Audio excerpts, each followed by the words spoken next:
ॐ सहनावतु सहनौ भुनक्तु सह वीर्यं करवावहै तेजस्विनावधीतमस्तु मा विद्विषावहै।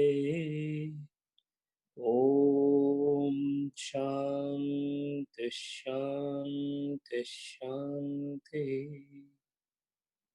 समस्त जन कल्याणी निरतं करुणामयं नमामि चिन्मयं देवं सद्गुरुं ब्रह्म विद्वरम्। ॐ श्री चिन्मय सद्गुरवे नमः। योगेन चित्तस्य पदेन वाचा मलं शरीरस्य च वैद्यकेन योपाकरोति प्रवरं मुनीनां पातञ्जलिं प्राञ्जलिना नतोऽस्मि। हरि ओम।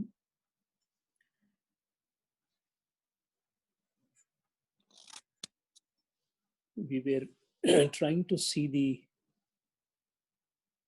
movement of antakarana or the mind of the yogi when he tries to attempt a journey that takes him inward and ultimately to the destination. The destination or the Gantavya Sthana of this particular journey is Purusha Khyati, usually referred in Advaita as Atmadarshanam. The whole purpose of the sadhana, irrespective of any marga that you adopt, whether bhakti, jnana, karma, or Raja Yoga, is to be Atmibhuta or to touch base with the ultimate reality, called by different names in different darshanas. Sankhyas call it as Purusha.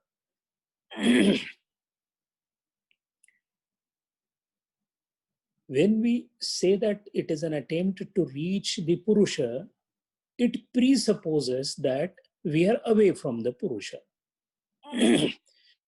Away from the Purusha means we have descended down from the Purusha or the Atman, the reason for which is called Ajnanam or Avidya. In case of Jiva, it is called Avidya. In case of the whole creation, it is called Ajnanam. Both are one and the same. Applicability varies. Because we had this Ajnanam and Avidya, we are here. We are here, that means we are away from Purusha or Atman. Where did this Avidya or Ajnanam came and when did it come? No one knows how long it has been existing. It is called Anadi. And no one knows how it has come. We presuppose the presence of Ajnana or Avidya, which has propelled us into this Upadhikruta, that means superimposed being, the consciousness being superimposed by the matter vestures, as Gurudeva calls it. So we all became jivas, or the part of the nature created, or the srishti created by the creator. The creator and the creation both are something that is an offshoot of that Purusha, which is omnipresent, omniscient, Satchit Ananda. And our whole attempt in our life is to go back to the Purusha which essentially is our nature. The question comes, why should there be a need to go back? What is wrong where I am? The place where I am not happy. I am far, far away from anything that can be termed as blissful. I am either unhappy or happy for a moment. So I have sukham and dukkham where I am presently in this world, in the role that I am performing, in the yoni that I am existing. But it seems to be the same story for almost everyone. Because my present situation is not blissful, is full of pain. Pain because of the relationships that I have with my own fellow colleagues, my wife, my husband, my children, my objects of possession, my interaction with the nature, inanimate objects. All this gives me pain, very little happiness sometimes, but definitely I know that nothing of that is lasting. It is a fleeting experience I get. All in all, the life gets predominated by the sorrow, by dukkha. And it appears, if I believe in reincarnation and the multiple births, it appears that I have been getting subjected to this pain, dukkham, again and again. So I want to know a way whereby I can be permanently, most important is permanently out of this sorrow. And then the Shastra says, why sorrow? You can be permanently out of sorrow as well as happiness. But then we say, no, I want only happiness. I don't want sorrow. Why should I be getting out of the happiness? That is because the happiness that we think as happiness is nothing else but the absence of sorrow. Happiness is a situation created when the sorrow is not there. It is like the darkness which is ever present. Absence of darkness leads to what is called light. That means the happiness that we test or we like or we want to have is nothing else but the reflection of what is bliss. A bliss is a state of that happiness which always remains independent of anything, independent of the enjoyer, independent of the subject, independent of the process of happiness. And that is the reason why the attempt has been made by the Shastras to transcend both dukkham as well as sukham so that we reach to anandam. We should not forget that sukham is not anandam. Happiness is not anandam. Anandam is unqualified bliss. Anandam is a state. Happiness is a state experienced. This appears very theoretical, very, very abstract in thinking, and naturally so because we have never experienced the bliss. One can understand a thing if there is a little smriti or knowledge of some experience. Since we do not have experience of the bliss, we have the experience of the reflection of the bliss, which can be termed as a minuscule representation of the bliss called happiness. So the highest of the happiness as we get as Manushya, called Manushyananda, is infinitesimal small thing compared to the bliss that we are talking about. So far as the reason is concerned, why we should be attempting to get rid of this particular existence that we have as a jiva, so that we at the end transmigrate to the state where no duality of sukham and dukkham is existing, but only bliss is there. This in Shastra is called Karana Saha Dukkha Nivrutti. Karana Saha Dukkha Nivrutti. That means a retirement or cessation of dukkham along with annihilation of the cause of dukkham. And the cause of dukkham is avidya or ajnanam. Avidya is a word referred to the same ignorance when it is restricted to a jiva. And when it is to the samashti, that means all the creation, it is called ajnanam.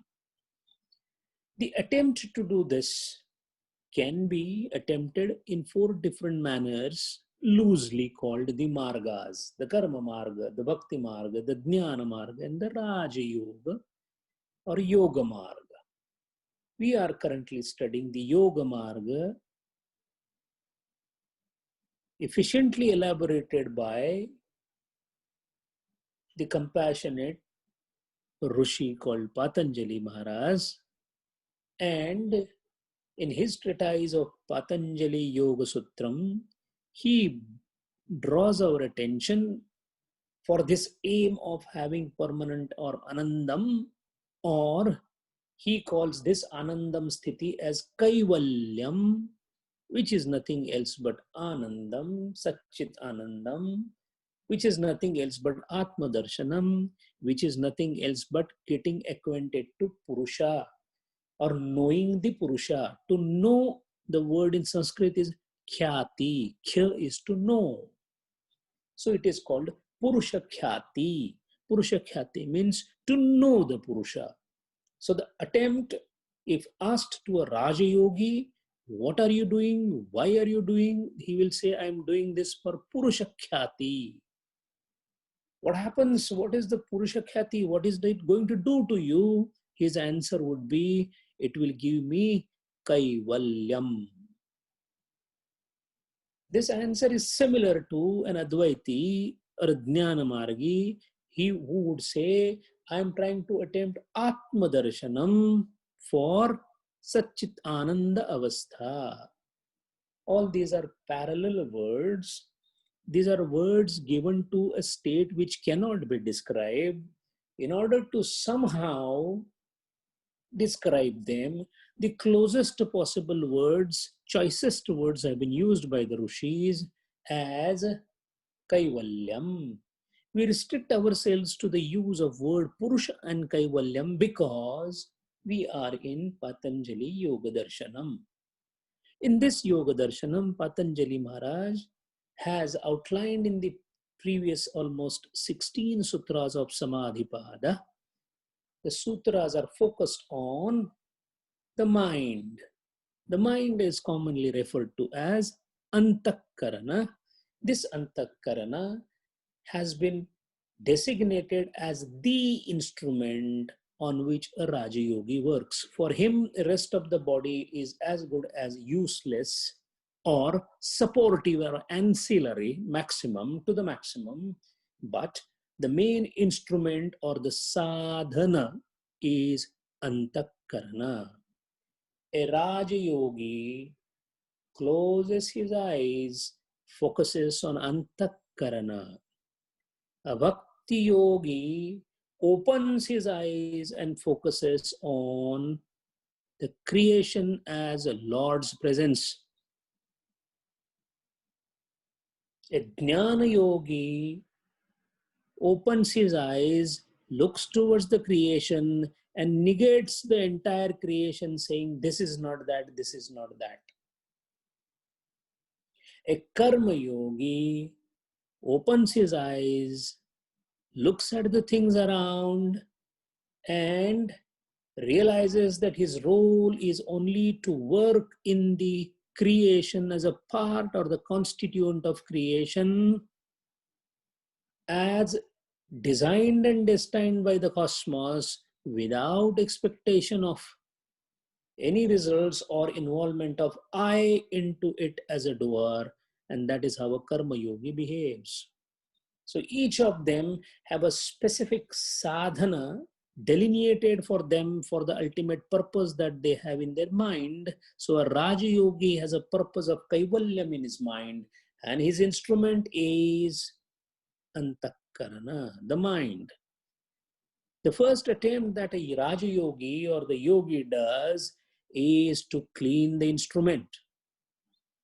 If it is the gun that is going to be used for the ultimate hunting, it presupposes that the gun has to be in absolute, impeccable, perfect order so that it can undertake the hunting exercise with full efficiency.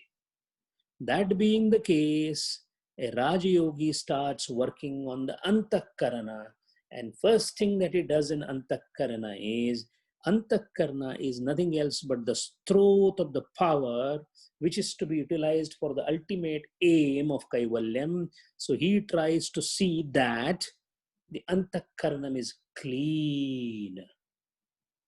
Chitta Shuddhata.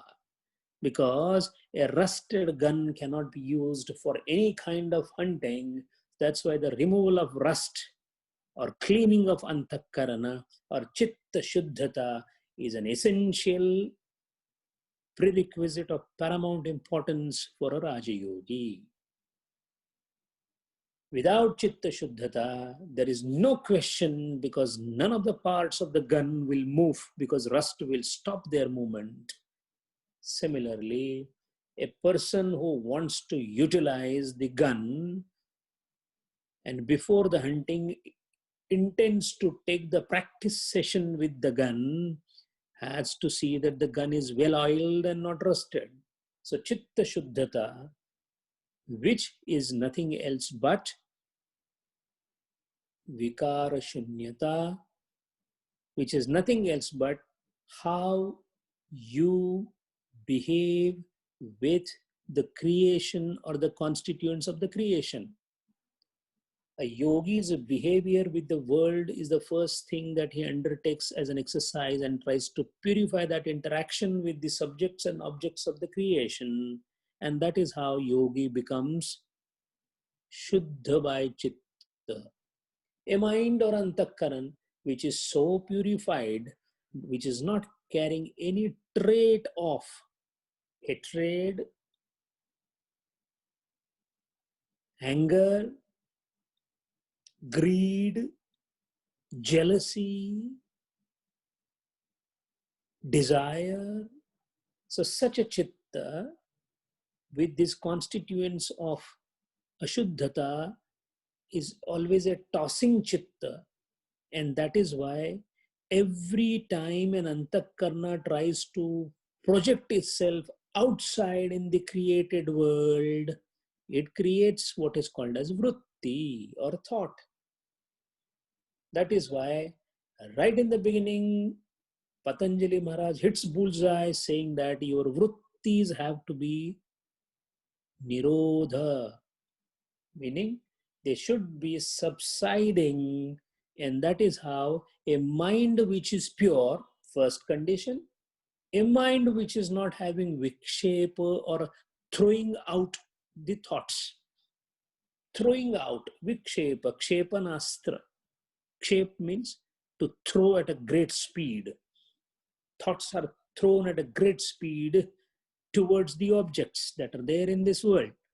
If this vikshepam is controlled by exercise, then such a mind which is not interested, not interacting with anything that is there in the constituents of this universe, which has no desire whatsoever, and which doesn't have a projectility or vikshepa, that is the mind of a yogi, which is tuned and suitable for the internal journey.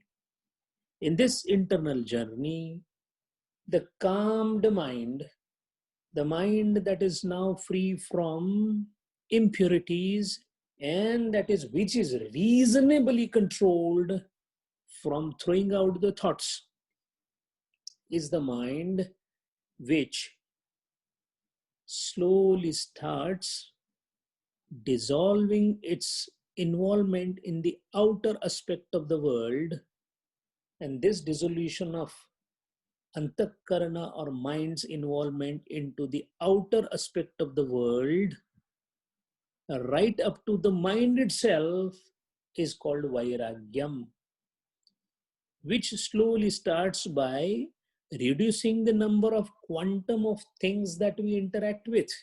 The quality and the quantity of the objects outside are slowly reduced so that mind interacts less and less with the possessions. Mind, well, the possessions are not in the physical grip, they are in the mind. A beautiful lady is a possession of a mind. The lady may not be physically around you, but she can stay in your mind. An object of desire is always stays in the mind. It might be seen by the indriyas, it might be recollected by the smriti, but it stays in antakarana.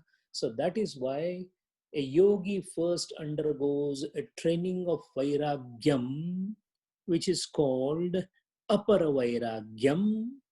With the help of mind, first he reduces all the contact with the substances or vishaya outside, and that is how he starts doing efforts by the mind, which is called yatamana vairagya. Then he comes down to vyatireka vairagya.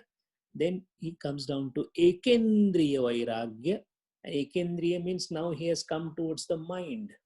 He has cut off himself from the outer world. He has come to the mind, and then he tries to even have vairagyam arisen in the mind itself as an indriya.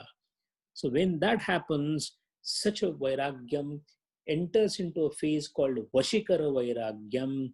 Vashikara is somebody who is able to completely dissociate himself from the outer world. Such a mind now, with the apara vairagya achieved, with the purity of the mind achieved, is ready for the journey of Patanjali Maharaj's Yoga Sutra.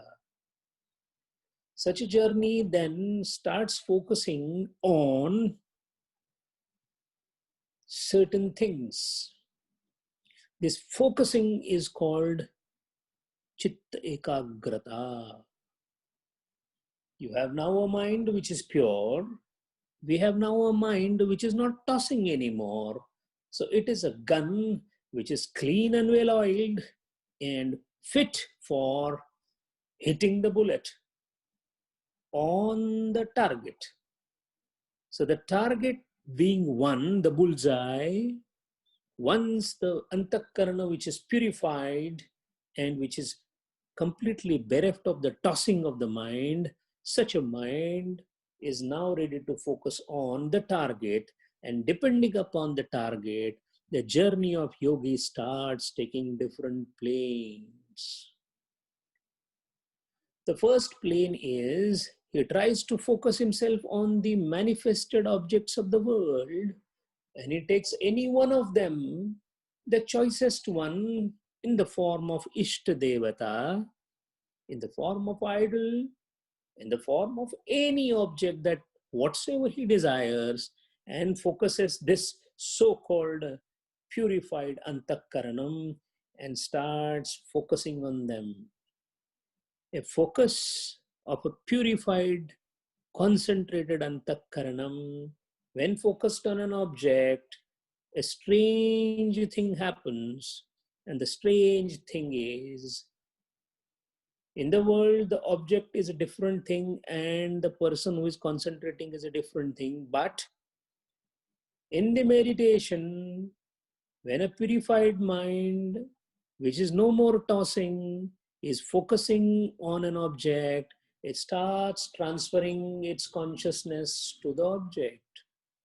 Meditation is nothing else but transference of consciousness from the meditator to the object of meditation. Each object in this world, including the meditator, are made up of matter vestures and consciousness. We know each other only through matter vestures. I am so and I'm meeting so and so is the language of a transactory world in which we stay, is a language in which the matter vestures are identified and recognized. But when the matter vestures are completely thrown away, what happens when 4 or 5 apples are brought together along with couple of mangoes brought together? Now imagine all the skins of this and the seeds of these fruits are removed and their pulp has been made and mixed into one, which is called a smoothie, let us say. In that case, it is difficult to say which is mango and which is apple because the pulps have been mixed with each other. The pulp is the crux of the fruit. Similarly, the consciousness of the meditator, when he is doing meditation, he starts transferring his consciousness into the object of meditation, and then a strange phenomena happens, which is a phenomena of experiencing the internal structure of the object of meditation. And mind well, since the consciousness of all manifested objects operates in the similar manner, if one knows a morsel of a rice which is cooked, he knows the entire rice. If a morsel is tested, it is as good as you have tested the entire rice that is cooked. Similarly, by focusing the meditation or dhyanam on the object, which is stool object, the gross object, the Ishta Devata, the idol, the Murti, the Shaligram, we identify ourselves as that particular object, and this is the first stage of a samadhi called Samprajnat Samadhi. It is called Samprajnat. Sam means with, Prajna means higher consciousness or higher buddhi. This intellect which recognizes this particular kind of intermingling of consciousness is not an ordinary buddhi that you and I have, because our buddhi is used in the transactory world. It is not a pure form of buddhi. A purer buddhi attempting a meditation and getting to know the nature of the meditated object in the beginning or the first stage is called Savitarka Samprajnat Samadhi. Savitarka because it is as good as one specifically reasoning out the interior core of an object. When you're meditating on an object, the same thing can be described as I'm inquiring about the inner structure of an object.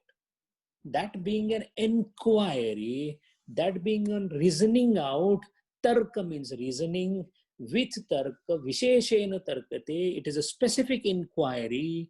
So with a specific inquiry, savitarka samprajnat samadhi.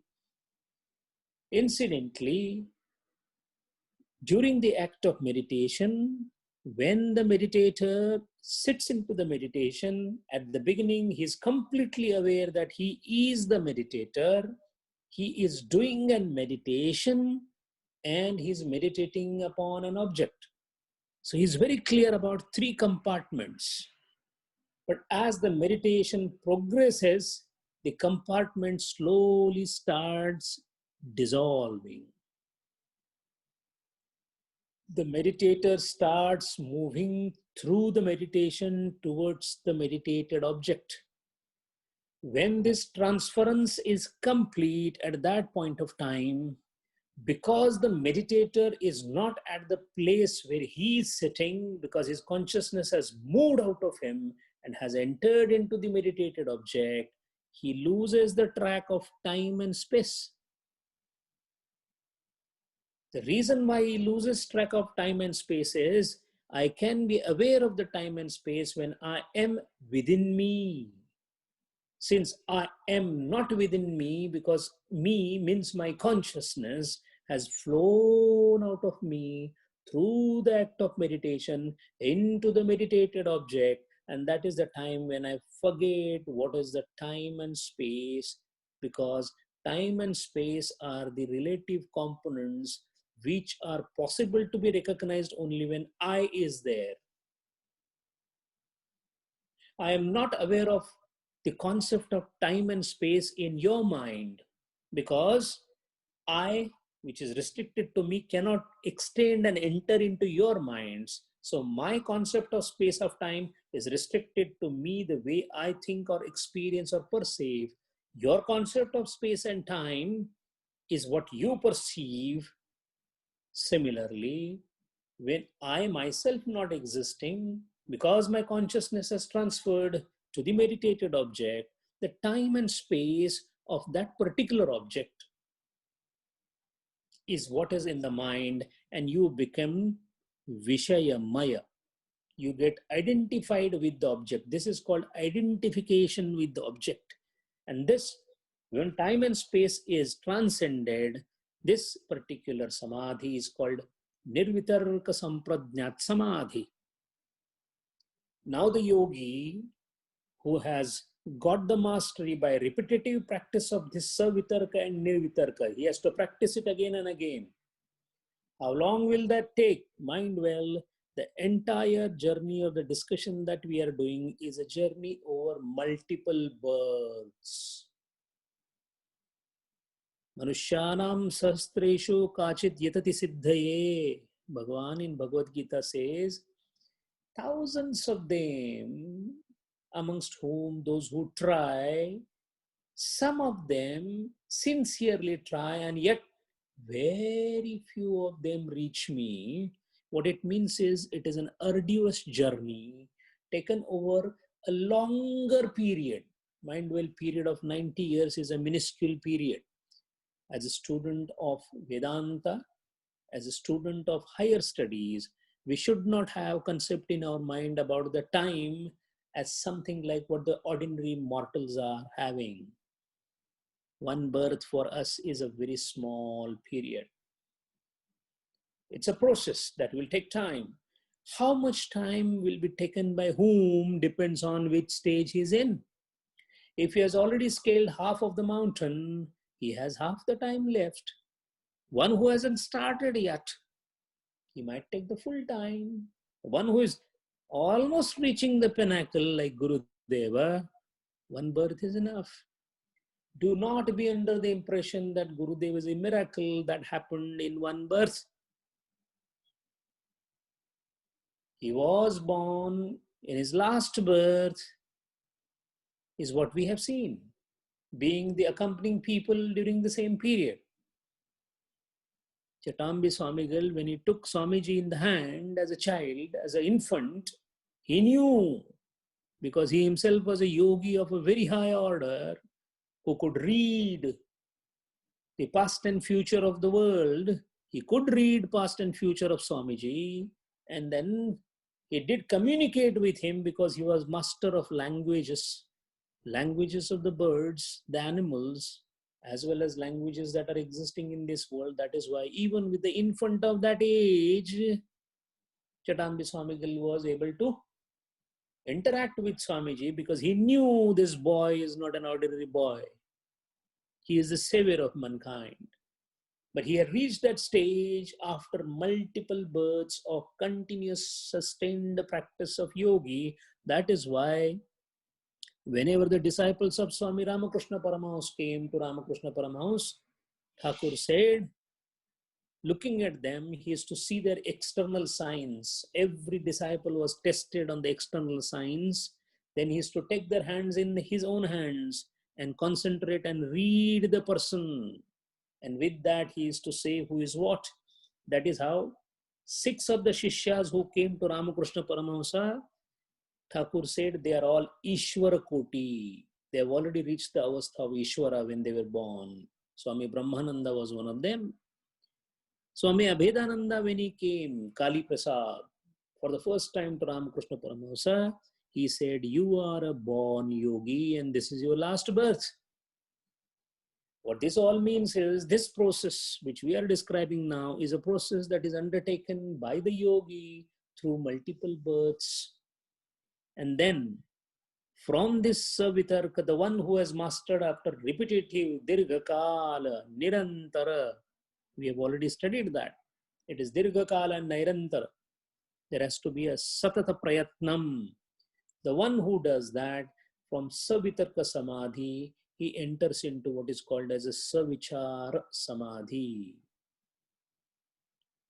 What is Savichara Samadhi? Now, because the concentrator, the meditator, has mastered the art of meditating on a gross objects, he starts now concentrating on the fundamental root of the gross object. Every gross object has a naam and the rupa, the name and the shape.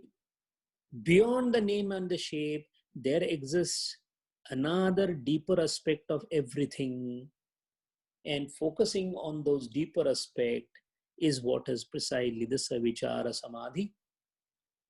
Those are invisible aspects. Because the yogi now has a focusing and penetrating, because the gun has been now not only well oiled, but used to the good aiming, it is now able to take the hunting at a little smaller objects also. That is why a Savichar and Nirvichar Sampradnyat Samadhi comes into the picture. In Savichara Samadhi, the focusing that is done on the subtler aspect of the gross manifestation is something that is attempted and achieved by him. So yogi is now slowly conquering the territories of manifestations or the creations of the world. Starting from the grosser creation, now he has gone to the subtler creation. Then he moves forward and then goes to subtler than that, which is nothing else but the Indriyas. Indriyas are formed from the Sattva Gunas. So far he was focusing on gross object, which is basically a Tamoguni object, because from Tamoguna these are formed. Then he goes further towards the subtler aspect, there is a Rajoguna tint into it. But now he comes to the aspect of Sattva Guna of creation, because Indriyas are formed from Shuddha Sattva Guna, and that is why Sattva Guna means, Sattva Guna's Sinkanan, Sattva Guna's characteristic is happiness. Sattva Guna means happiness. And that is why moment he enters into this particular Indriya Tattva as the sadhana point or the point of concentration, he enters into happiness. That is why it is called Sananda Sampradnyat Samadhi. Yogi realizes or yogi experiences a good amount of happiness in this state. And this happiness is the first taste called Ruchi. His tongue has tasted the nectar, though it is not the nectar, but the sweetness lingers in the mouth, and the yogi now loses the interest in the happiness outside, because now he has got happiness much, much larger and stronger than the routine happiness. And such a yogi now gets dissatisfied with the world and tries to be in solitude and trying to go again and again in samadhi, because he wants to test this particular happiness of Sananda Samadhi. Like a Vishaya Lampat, or the person who is addicted to Vishayas like alcohol or women or whatever, how his mind is constantly working on that subject because there is a happiness involved in it. He's not going there because there's nothing. He gets happiness. That is why that happiness which his mind has enjoyed, his mind pulls him there towards that. Similarly, here, the yogi again and again tries to get into samadhi to test this sananda. But the one who stays there and continues his concentration further, then he comes to the final frontier called buddhi, or the ahankara. This ahankara that we are talking about is called asmita, and this asmita is nothing else but the chidabhasa in Advaita, or it is called Purusha Pratibimba in Buddhi. When he focuses his attention on this, at that stage, he has entered into a territory where he is now about to conquer himself, because asmita means I-ness. He is conquering I-ness itself. And when that is done, it is called sa-asmita sampradnyat samadhi. Once these 4 stations are crossed, after that, the yogi mind well during these 4 stations that he is crossing. Each station is going to embody the yogi with lots of powers or siddhis, because from gross to subtle to subtler to subtlest, from sthula to sukshma to sukshmatara to sukshmatama, from vitarka to vichara to ananda to asmita. Each of them opens the Pandora's box of powers over the nature, because when he conquers the gross is conquered, the gross of whole world, then subtle of whole world, then subtler of the whole world, and then subtlest Hiranyagarbha of the whole world. He is master of the world, except the act of creation, maintenance, and dissolution.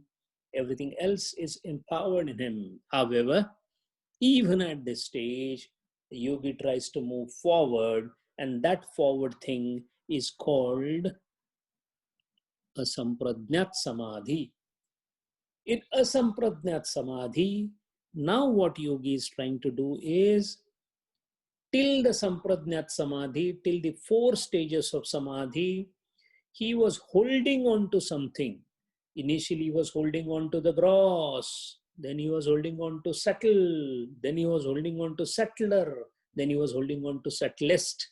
So he was holding on to this sthula, that is the object, Vishay, then tanmatra, then indriya, then buddhi. So he had something to hold or focus upon.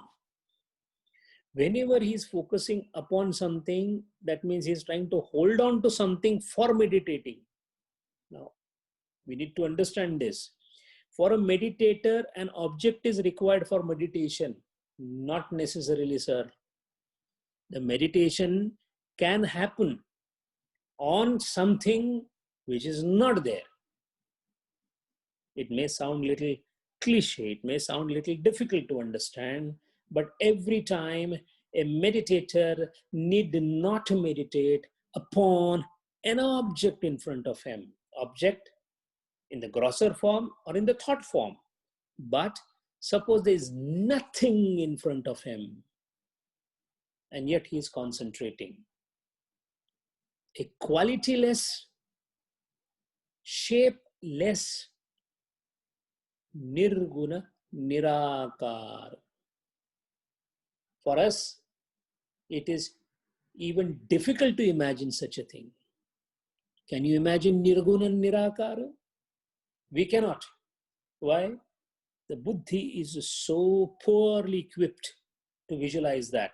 But a yogi who has crossed these 4 stages, the buddhi now is pradnya, because we are already calling it as sampradnya. Pradnya at that stage is powerful enough to imagine something of that kind. That is why the nirguna nirakara meditation is meant for those who have developed this capacity or capability after undergoing the enormous exercise of this, what is called as sampradnyat samadhi.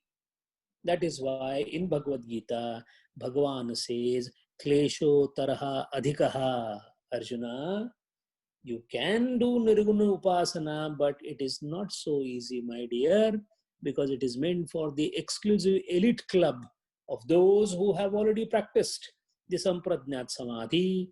So far, all the samadhis that have been attempted, all the 4 stages that we talked about, are based on something to hold upon. So they are called as a salambana samadhi. Now Henceforth, there is going to be an area of no support, nirguna nirakar sadhana. And who can do this? The one who has attempted apara vairagya can do only first 4 stages. From this stage onwards, it has to be para vairagya. Para vairagya means you are trying to focus on, so far all the things, the object of focus was conscious things, material things or conscious things. Now you are trying to focus on unconscious, nirguna nirakar. The focusing of nirguna nirakar is possible only when there is the meditator into immaterial state. Immaterial state means having no trace of material in him, vishaya in him, and absolute zero trace of materialism in him is called para vairagya. Only a para vairagyi can attempt this particular last bastion, which is called asampradnyat samadhi. Now let us see what is the baggage that the person who is the yogi, who is now at asampradnyat samadhi, sanskara shesha rupena. What is this sanskara shesha rupa means baggage. A yogi who has transcended so many 4 stages nicely, even though he enters with para vairagya into the final stage, he is still carrying some baggage with him. What is the baggage that he is carrying? And it is really surprising to note that for us, the baggage is of the impression or sanskar of what? Sanskar of a lady, sanskar of money, sanskar of a relationship, sanskar of sukham, sanskar of dukkham, sanskar of what I have seen. These are our sanskaras, our memories, our impressions. Since yogi doesn't have these mundane impressions with him yet, when he starts moving in those 4 stages, he does carry the impressions of those states with him. I hope I am making myself clear.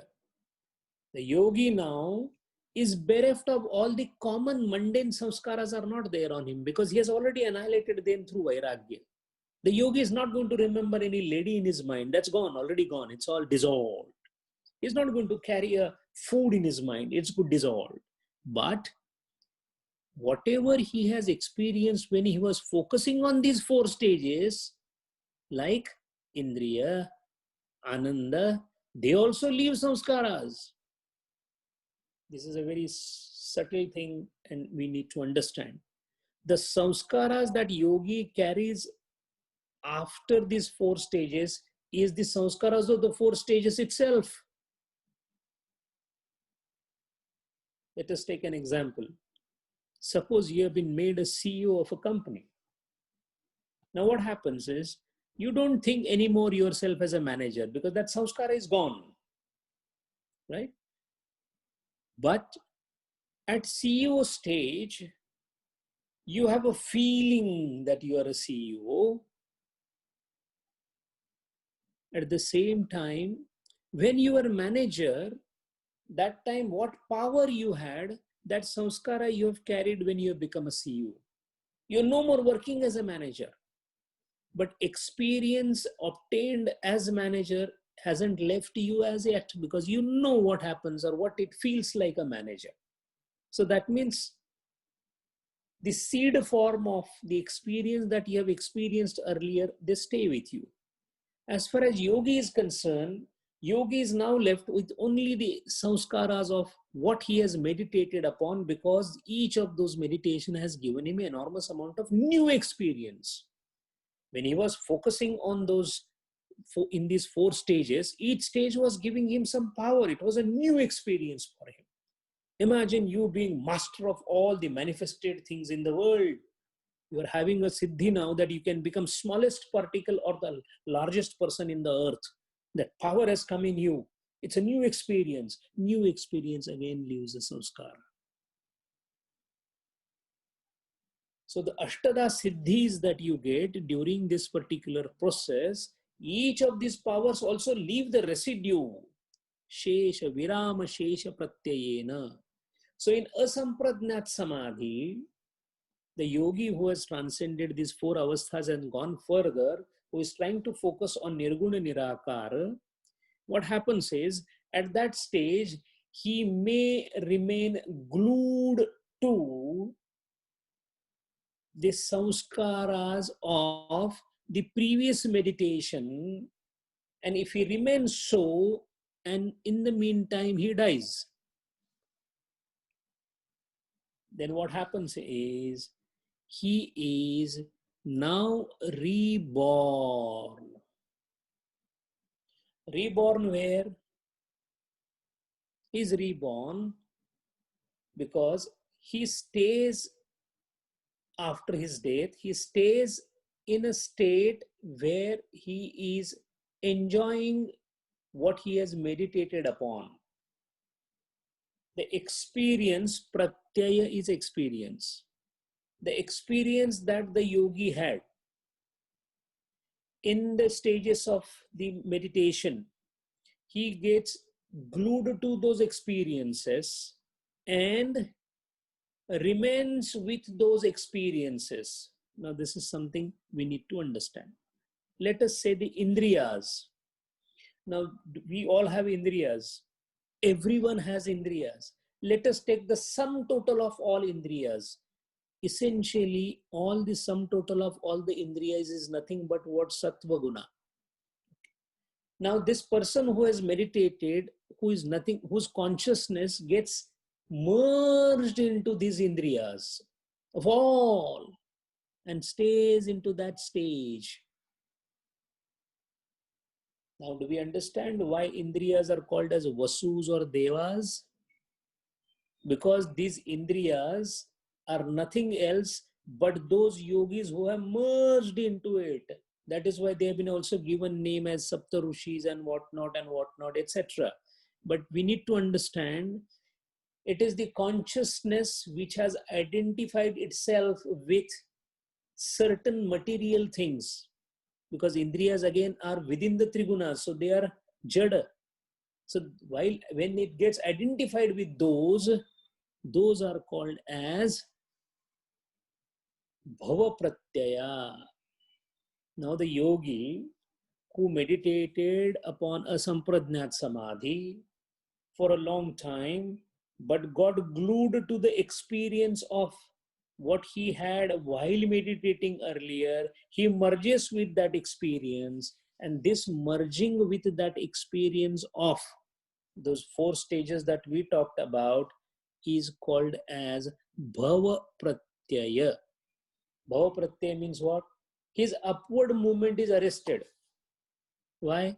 He unfortunately carried the impressions. What impressions? Impressions are the experiential impressions of the state that he was in.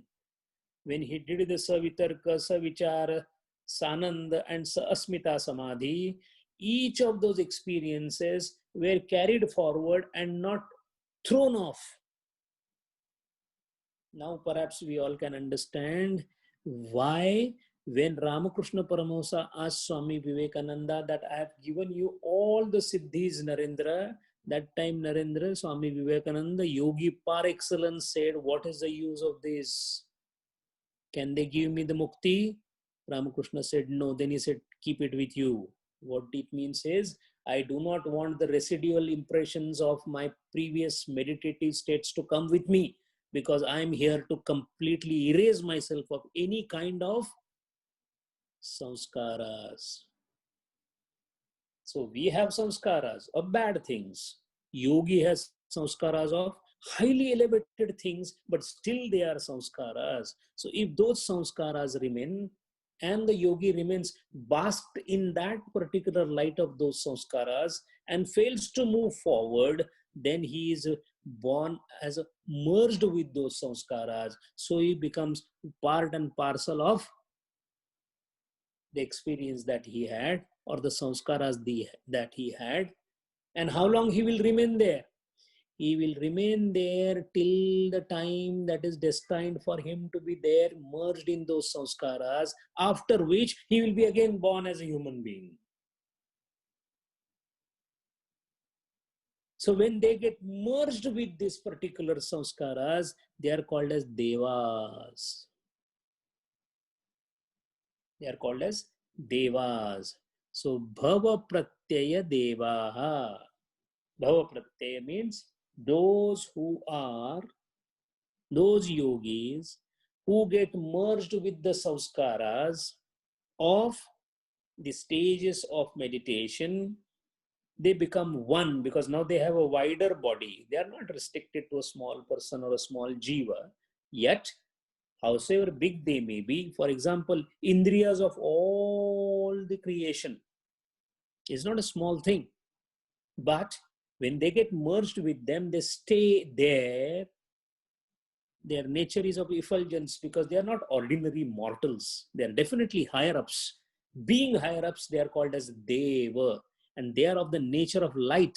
So they are called diva. Diva means to light, enlighten, prakasham. That is why they are called as devas. So all our concept of devas or suras, sura. If any one of them is at a higher stage, now how does higher and lower deva? Suppose somebody who is merging with savitarka at the low gross level, then at a savichara level, depending upon which object he has meditated, there will be sura and suragana, surapati. The level slightly differs with each other, but they are all suras or devas. Unfortunately, they being at that level, they do not know one who has transcended even these and gone beyond towards the samadhi. The yogi who has transcended everything cannot be even understood by these devas. That is why yasya anta na viduh sura suragana. Yasya antaha na viduhu. They cannot understand. Forget about the man. Devas cannot understand the yogi or the rishi who has reached the kaivalyam. Perhaps now we can understand what is the level of a rishi who has reached the kaivalyam stage. So this particular bhava pratyayo, now the question is, we know Sankhya Tattva Jnana, we have seen it in detail. It starts with prakriti. From prakriti we know that we get pradhan or prakriti, then comes the buddhi, and then comes the ahankara, and then comes, so we know the stage. Now yogi is going in a reversed manner. So the yogi who has gone into the reverse manner and has reached only at a buddhi level and then merged into the buddhi or into these four stages is called as bhava pratyaya. But there is also a yogi who goes one step beyond and goes up to prakriti and merges with the prakriti. Merges with the prakriti. Now the question is, those who are merged with the prakriti, they remain in the as a prakriti. Now what is prakriti? We have seen prakriti is nothing else but maya. So they merge with maya. How long maya is alive? Till the world is alive. Till the Brahma decides to dissolve the Brahman to the world. So that is why some of them who merge with the prakriti are called prakriti laya. They are called prakriti laya deva. And some of below that are other devas. So there are two types of devas. One is called as videha deva and prakriti deva, prakriti laya deva. Two types of devas are there. What does the prakriti laya deva do? These devas are merged with the prakriti. They are merged with the maya. So they are nothing else but maya. So they remain there. How long? Till the creation is there. So Dasha Sahasra Manvantarantaragata. After Dasha Sahasra Manvantara, they ultimately become one with the Brahman. So they stay there. They are not reborn. Because Prakriti cannot be reborn. Can Maya be reborn? It is born only once. Anadi, Ananta, and then it's good. It is Anadi Santa. It is not Ananta. It is Anadi, but it is not Ananta. Since they merge with that, the Tattvam called Maya or Tattvam called Prakriti is going to be there forever. So some of them merge into that. I know it is a little difficult to understand. Yogi, which is disembodied, gets merged with the Prakriti. And those yogis below Prakriti, who are getting merged with those respective buddhi and other indriyas, etc., are the ones who do not have as much lifespan as Prakriti Laya Deva. So those are the ones which are reborn as human beings again. And then what happens? They are not born again as a raw person. They are born again at the same level where they had left. And that is why they again start practicing the yoga, and then they transcend this stage and reach the Kaivalyam. That is the reason why Vivekananda Maharaj, as well as everyone, says, Manushya Naradeha Durlabham. Durlabham, because even these devas have to come back again to complete the journey, because devas are the arrested people, people whose growth path has been arrested. They are very high, understood, but they have not reached the destination. These are predestination growth arrested entities, highly evolved in yoga, but not accomplished in Nirbija Samadhi, because they got intrigued and involved and grossly dissolved into the experience or the samskara of the Samadhi itself of a lower type. So they get identified with that. So this is how the stages of development of a yogi happens. That being the case, in this world, there are many who are reborn in a different levels of their achievement only to undertake the journey which is left halfway in the last birth. That is why you never know one who is born is in which stage of progression. There was a person who was a drunkard who used to come to Ramakrishna Paramahamsa, and when it was complained to Swamiji Thakurja that he is a drunkard, that time he said he may be a drunkard, but it is his last birth. He is a yogi of highest order. He will be mukta. So never to analyze a person and his spiritual progress just by looking at what is happening to him, because we do not have that ability. So the one who is born now in this particular birth, how much progress he has made in his yoga or in his salvation, emancipation, mukti, moksham, that can be understood by what is happening to him right now. If there is a guna gradation, if he has more of a tamas, he has not started the journey too early. If he has more rajas in him, his journey has progressed but not up to the mark. If sattva is dominating him, how do you know that the sattva is dominating? He is constantly thinking of God. He is able to get up early in the morning. He is able to always do good things in life. He is always cheerful and happy. He wants to help everyone around him. He reads the scripture and understands it very easily. He is able to acquire the language. The barriers are now no more barriers for him to understand the metaphysical significance of the Tattva Jnanam. That all indicates that he is a person who has already undergone a training of this kind in his past birth. That is why some of us progress very speedily. We feel that, at the age of 35, 40, whatever, I started the first book, and somehow within 5 years I was able to master it. Gurudeva just went to meet Swami Shivananda as a journalist, and within the span of next 6 years, he reached the culmination. It is not a miracle. It is simply because he had already progressed up to that stage. Only few incidences were required to take back again the journey, because he was almost close to the pinnacle when he was born. So that is why we all should keep trying towards the journey, because there is no other choice. This is the only margam for us to move forward, and we shall keep doing so. How easy it becomes to us, how enjoyable it becomes to us, depends upon how much progress we have made in our past births. That is why, without getting dejected, keeping firm faith on the rishis and the munis, perhaps we will not now call it having a firm faith in devas, because devas we know are also inferior to the rishis. But these are all, those who are ahead of us are our spurti sthana or shraddha sthana. So all the yogis of different orders or different state that they are in are all admirable for us, and they are our shraddha sthana or spurti sthana.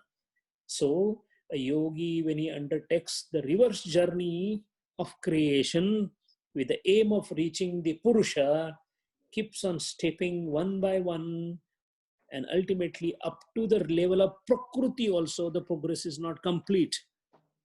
Some of them get exhausted at the level of even Prakriti, which is the penultimate stage.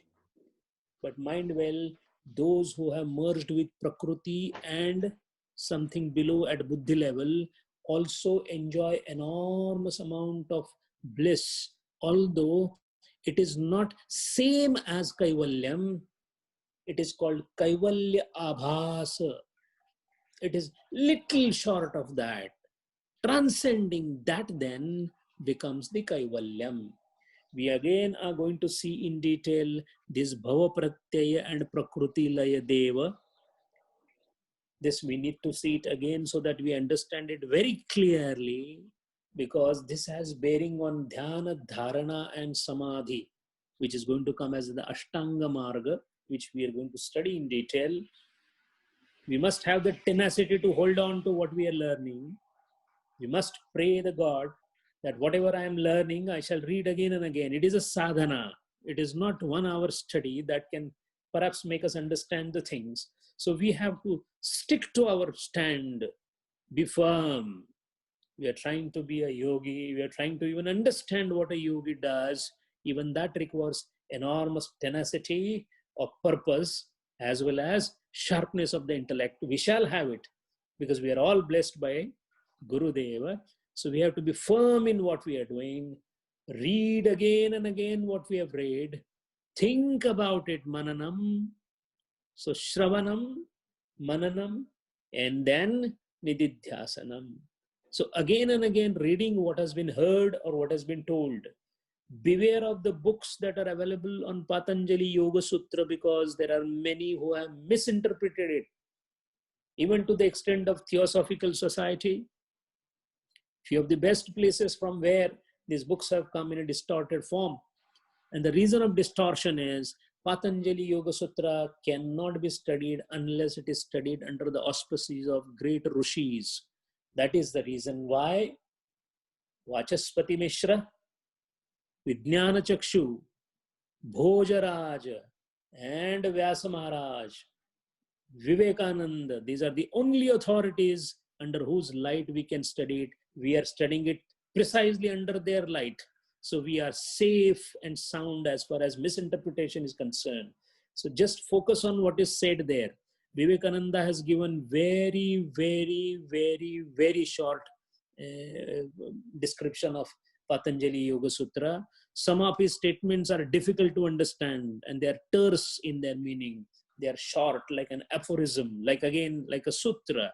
So that is why Vyasa Maharshi, Vachaspati Mishra, Vijnan Chakshu, and Bhojaraja's Martanda Vritti, these are the basic granthas. If one can lay hands, well and good. But what is read, what is heard, if it is mananam is done again and again, then it shall become easier for us to understand. We are again going to see in the next few sessions what is the state of Deva, Prakriti, Laya Deva, Videha Deva, and then how does yogi bypasses Deva and moves forward. Hari Om Purnamada Purnamidam Purnat Purnam Udachyate Purnasya Purnamadaya Purnameva Vashishyate. Om Shanti Shanti Shanti. Hari Om Shri Gurubhyo Namaha. Hari Om.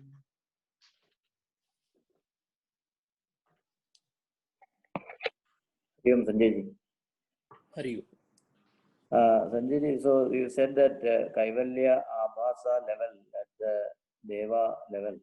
So how do a person who reaches that level realize that he is not in the right track? He has to come down as human. And then again, and also what is the point where the Paravairagyam, that is the Guna Vaitrishniyam Tatparam, that is the 16th Sutra. So that Paravairagyam, where is the point? Where, I mean, just before the reaching the Paravairagyam, the yogi falls to Prakritilaya and Videha. Deva. Right? So from there, at what point he reaches to Paravairagyam and then towards Kaivalya? Hari Om. See, when we talk about Apara Vairagya, the division between Apara and Para Vairagyam is based on a very simple understanding of Yoga Shastra, which believes that as long as you are doing sadhana on the manifested object, where the rupam and gunam of the object is kept in the mind, Apara Vairagya helps. After you cross the boundary of Rupam and Gunam, meaning Nirguna Nirakara. What is Nirguna Nirakara? Abstract, unconscious entity, abstract entity. Because something that cannot be imagined. Can you imagine something without quality or gunans, without shape at this stage? Of course, we cannot. But for the yogi, it is possible to penetrate this particular screen where he is able to focus his mind on a vacuum or a void which is not having any shape or any quality or guna. Now, to have the concentration of nirguna and nirakara, what type of a mind you must be having? The mind also has to become almost abstract or almost unconscious. And this mind becoming abstract is nothing else but divide of qualities. That means for the mind to become divide of, because a mind that is antakaran, that is divide of all gunas, is the one which can contemplate upon something which is without gunas. Because nirgunam nirgunaha, the object or the instrument of meditation has to be completely bereft of gunas. Then only it can focus on something which is bereft of gunas. So that is precisely where para vairagya comes into the picture. So apara vairagya, salambana samadhi. Para vairagya, niralambana samadhi, asampradnyatata. So asampradnyatata itself presupposes the beginning of para vairagya. Now again, mind well, in that particular territory, so let us have, there are clear two territories. First territory is of sampradnyat samadhi, using antakarana, which is salambana antakarana, which is focusing only on things that have some qualities or akar. When the akar and quality both are there, it is the lowest, which is savitarka. As you go higher, the shape goes away, the qualities become finer and finer. This is the patch or the field of what is called as sampradnyat samadhi. After this field is crossed over into asampradnyat samadhi, at that point of time, the rupam and the gunam of the object of meditation is gone. So nirguna nirakara meditation is beginning.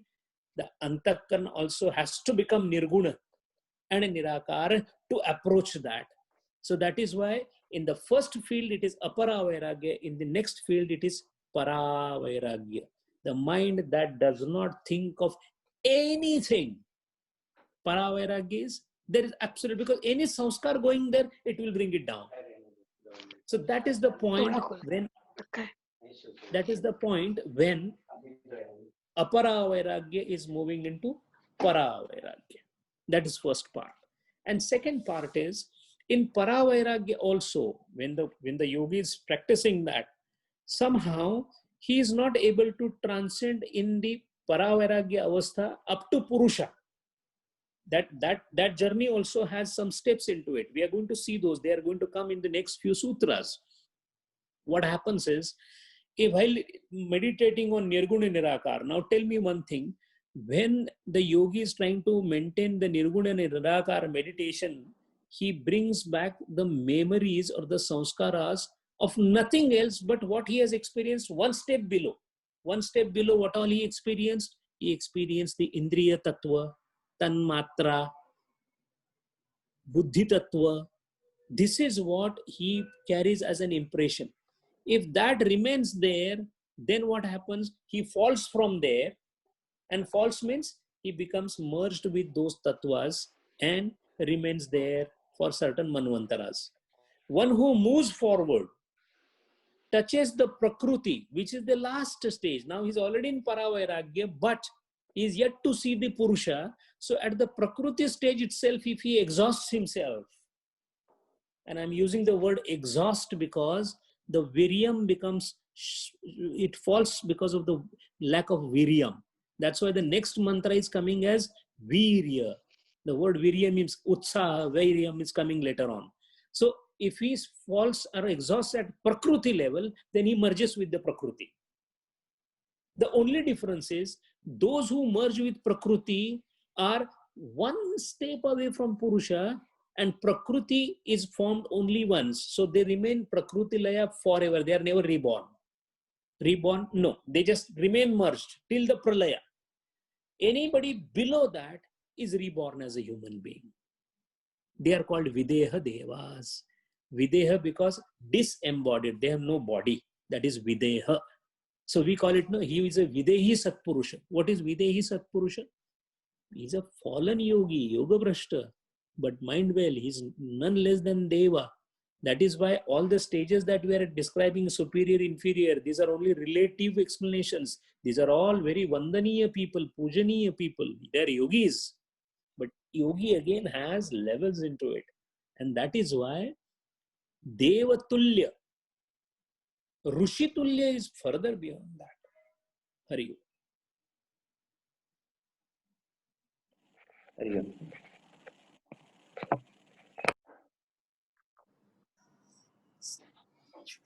Hari Om, Sanjay ji.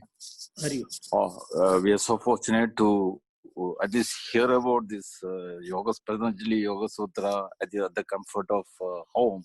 That is one thing, and this has opened up so many questions in me.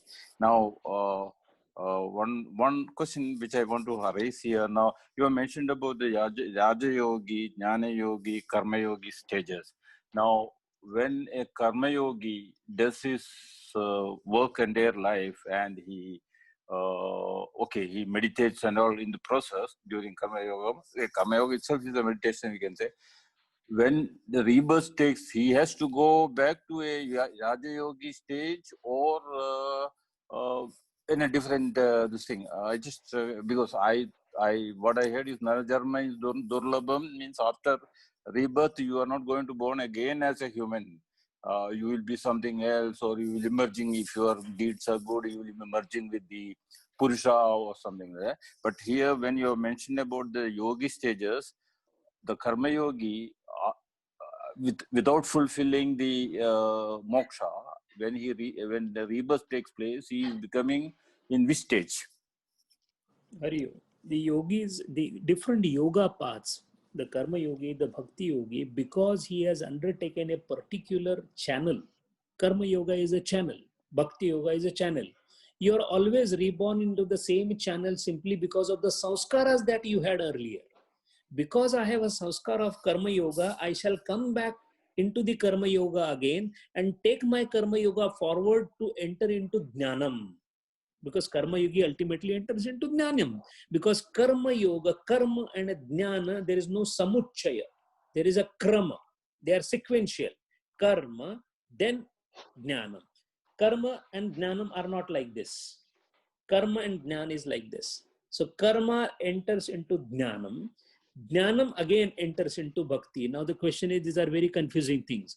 We call jnana yoga separate, bhakti yoga separate. Also we say there is a jnanottar bhakti. What it means is all of them essentially undergo the same transformation. Only thing is the pronouncement of the experience is different in different places.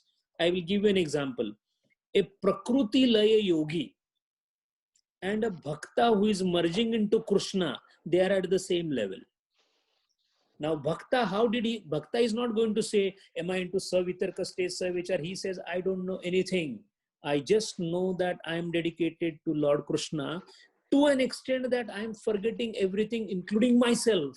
So essentially, he is also going through the same stages. You will be surprised that after 2 more sutras, Ishvara is going to come into the picture. And Patanjali Maharaj says, this is so difficult a journey. Either you do this way, this way, this way, or Ishvara Pranidhanatva. That means, or by surrendering to the Lord, you can get it. So that means Yoga Sutra itself is talking of Bhakti Sutra. So never to think them as compartmentalized things like a yogi is a jnana yogi is a different, and they are adopting certain means to reach the certain things. So importance given to the process is different in each yoga. For example, a jnana yogi, what he does, he is more interested in sannyasa, karma sannyasa. So he will do no, vyatirek. He will leave everything. What is he trying to do? Develop what is called as paravairagya. His method of developing paravairagya is by relinquishing everything, going to the solitude, and then getting into the things whereby he is no more interested, or he doesn't want to get into the karma. A karma yogi, what he does? He keeps doing the karma, but completely does away the doership, which is as good as a jnana yogi going into the forest and doing what is called as karma sannyasa. So you have jnana karma sannyasa, or karma sannyasa, or karma yoga. Every bhakta also is trying to go through the same thing without giving any specialized meaning. Even in the mind, he doesn't think I'm into savitarka savichar, but he's doing essentially the same thing. That is why Bhagavan says, all these are margas to reach me. Everyone comes to me only. Sarva dharman parityajya mam ekam sharanam vraja, because ultimately to that ultimate principle you shall be. Now the principle, if it is without any shape or quality, then jnana yogi comes into the picture, nirguna nirakara. If it is into something which is called as paravairagya, meditating beyond prakriti, he is doing nothing else but nirguna nirakara sadhana. When a bhakt merges himself with Krishna, what has happened? The consciousness is transferred to Lord Krishna. So what is remaining of him? Again, he is already merged into what is called as saguna sakara. Now, saguna sakarata for him is appreciable only when he is away from him. When he becomes him, he has already become nirguna nirakara. So these are all nothing else but the interpretative changes. But as far as rebirth is concerned, whatever samskara you have, you shall be again coming into the same samskara. That is why some of us do not like this particular Raja Yoga. They are very happy with Bhakti Yoga. Some of us, we feel that, nay, I just want to work selflessly, but I shall work. Some of us say that, I just want to leave this world. I feel like going just and meditating at one place. You feel like because there is a propensity in you because of your past efforts. So a yogi, when he's reborn, he will straight away go to the jungles and start doing his meditation. There were some examples of Swami Vivekananda Shishyas. They were like that. They simply left and they went there. Some of them are so advanced that in the childhood itself they have left because of the past birth's impression. So it is a progress in multiple births depending upon which level you have reached. So you will be reborn into the same marga that you have undertaken now. A Raja Yogi born halfway, died halfway, and he's reborn as Bhakta. That will not happen. Why? Sanskaras are not matching. So ultimately, what is the reason of your birth? Vasana. Vasana is because of what? Samskar.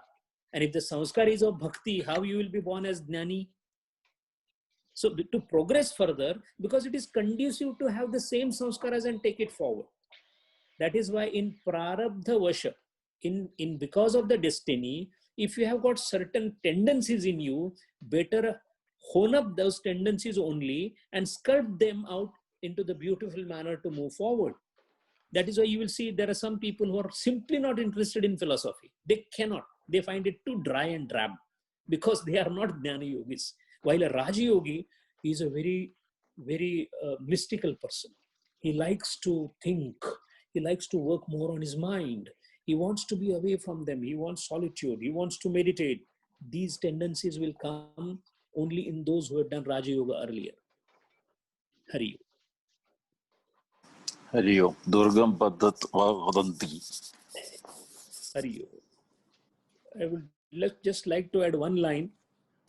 Think about Gurudeva's past. Think about Gurudeva and let me know which yogi he was.